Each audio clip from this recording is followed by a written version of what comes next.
confess Jesus as the Christ. Watch this. You cannot go to elevated places. Jesus can't take you nowhere until you confess him as the Christ. You must understand what it means to first follow and just believe in him before he can trust you to go on ministry positions with him. Are you following what I'm saying? He has to trust him first. You have to confess him as Christ first. Just believe. You've got to be able just to be faithful in the small part of your ministry that you've been assigned to before God can take you places and elevate you. But you have to wait and get the small principles down first. You've got to confess him as Christ, and then there must be some type of connection with him. Okay. I see you looking at me funny, but I'm still going to teach this, man. Look, there's his position. His position in this text is he was leading them into prayer. Now, as he led them into prayer, look at verse 30.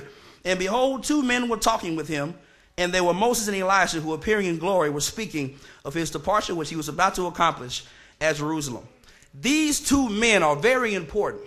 And I wondered why, after he was praying, I wonder why it was Moses and Elijah. Now, why couldn't it have been David? Why couldn't it have been Noah? Why couldn't it have been Abraham, Isaac, somebody else? Why was it these two men? And so I studied and I tried to look around for it. And, you know, I've got a backwards way of looking at things at times. So I wanted to see, I said, now why, God, did you choose Moses and Elijah to meet with him? Well, here's what was going to happen. Jesus understood his position as supreme authority in heaven and on earth. Colossians 1 verse 15 says he is the image of the invisible God, the firstborn over all creation. And when that happens, we're understanding that Christ is the head. He's running all of this. So if we want to understand that, here's his position, but understand this. Look at this now. He took Moses and Elijah up to meet with him. And here's what I am assured of. This had to be, Warren Wiersbe of the expository preaching commentaries and all this stuff, he said this had to be the world's greatest ministers' conference known to man. Jesus on a mountain, and you've got Moses and Elijah with him. You've got Moses and Elijah with him. And this is what got me. Even the Son of God needed encouragement. You better watch this now. Even the Son of God needed encouragement. There was no one else. There were so many times when people are in elevated positions of ministry and they spend so much time pouring into other people and pouring into other people's lives that there is no one else there to encourage them. There was no one else there to encourage Jesus while he was preaching to Peter, James, and John and all these people, and they really wasn't feeling him. So God the Father himself said, I need to send some encouragement for my son. I need to let him know what he's getting ready. They said they're talking of his departure. I need to get some encouragement for my son. This is his son. Some encouragement for my son. So he brings Moses and Elijah. So why did he bring Moses and Elijah? Now, here's the first thing I thought about why he probably brought Moses. Now, Moses had to die. Moses ended up dying. Watch this now. Moses had to die. He died on a mountaintop, and then they couldn't even find any evidence of his body after he died. Okay, so watch that. He had to die. So I said, so why did they have to choose Elijah?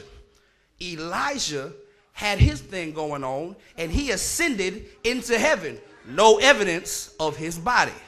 Now, they both had mountaintop experiences because Moses was in control of Mount Sinai, and God spoke to him there, and he died on the mountaintop, and there was no evidence of his body.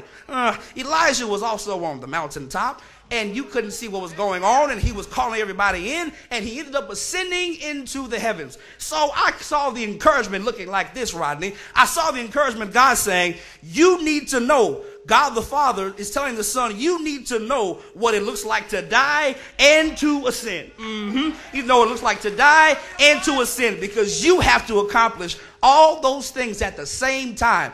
God the Father had to suffer, he had to die, and he was buried. On the third day he rose again, and then he ascended into the heavens and is seated at the right hand of the Father. Now, who better to tell Jesus Christ? Who better to tell Jesus Christ how to die and to ascend than somebody who's been through it already? You got to have some encouragement from folk who've been through something that you've been through. You not going to be able to tell me nothing about how to give over a drinking problem, a gambling habit, or dealing with women if you hadn't been through it yourself, honey. So why did he bring them to encouragement? Because they had been through it. Yeah. So they had been through it. Now let me give you the theological principle of it. Here's the theological principle of it. Moses is the embodiment of the law. Elijah is the embodiment of prophecy. Watch this. Christ is the fulfillment of the law and of prophecy. Now watch this. Colossians 1 verse 17 says this. It says, he is before all things and he holds all things together. So I said, ooh, that looks really good together because it looks like this. He holds all things together. I'm holding prophecy and I'm holding the law and bringing them together because I am the fulfillment of both. Y'all better watch me. I am, look, law, prophecy, fulfillment of both. I hold them together. He is the position in this. You have to understand it's not Moses and Elijah that we're here concerned about.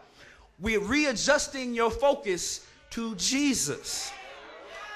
What was the first thing we said? There has to be some type of connection. If you're not connecting with God, how are you going to focus on him?